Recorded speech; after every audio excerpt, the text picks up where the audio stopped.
अमित शाह जी की खाल बचाने के लिए ये अब इन्होंने साजिश शुरू की है कि भैया ने किसी को धक्का मारा, ये वो। मेरी आंखों के सामने आप सब ने देखा होगा, खड़गे जी को धक्का मार के जमीन पे गिराया। उसके बाद एक सीपीएम के एमपी को धक्का मारा, उनके ऊपर गिरे, खड़गे जी के ऊपर। मैंने सोचा टांग टूट गई होगी, कुछ हुआ होगा, क्योंकि उनके चेहरे से दिख रहा था कि उनको चोट लगी। अब आप खुद ही देख रहे हैं, यहाँ पे रोज खड़े हैं, हम रोज प्रदर्शन कर रहे हैं 10:30 से 11, आज तक कुछ नहीं हुआ है। ये सब साजिश है।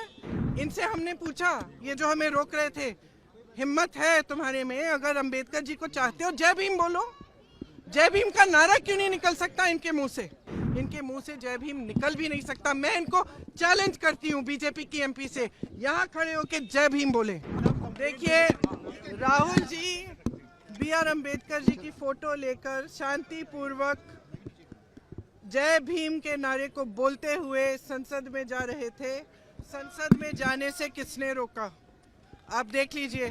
हम इतने दिनों से प्रोटेस्ट कर रहे हैं, साइड में प्रोटेस्ट कर रहे हैं, जो भी आ रहा है जा रहा है, उसको पूरा रास्ता है। इन्होंने कुछ एकदम शांतिपूर्वक प्रोटेस्ट हुए, कितने दिनों से चल रहे हैं, रोज 10:30 से 11। आज पहली बार इन्होंने प्रोटेस्ट किया, सबको रोक दिया, और उसके बाद धक्का मुक्की और ये गुंडागर्दी।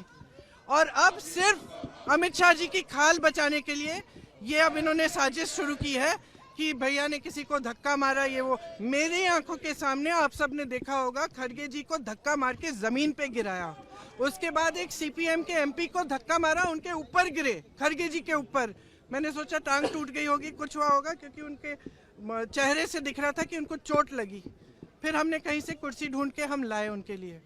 अब आप खुद ही देख रहे हैं, यहाँ पे रोज खड़े हैं, हम रोज प्रदर्शन कर रहे हैं 10:30 से 11, आज तक कुछ नहीं हुआ है। ये सब साजिश है। इनसे हमने पूछा, ये जो हमें रोक रहे थे, हिम्मत है तुम्हारे में, अगर अंबेडकर जी को चाहते हो जय भीम बोलो। जय भीम का नारा क्यों नहीं निकल सकता इनके मुंह से? नारा क्यों नहीं? कौन सा पैसेज? आपने खुद देखा, हमारे सामने सारे खड़े थे, और हमने कुछ कहा भी नहीं। हम सिर्फ अपना नारा लगाते रहे, सिर्फ अपने संविधान के लिए लड़ते रहे।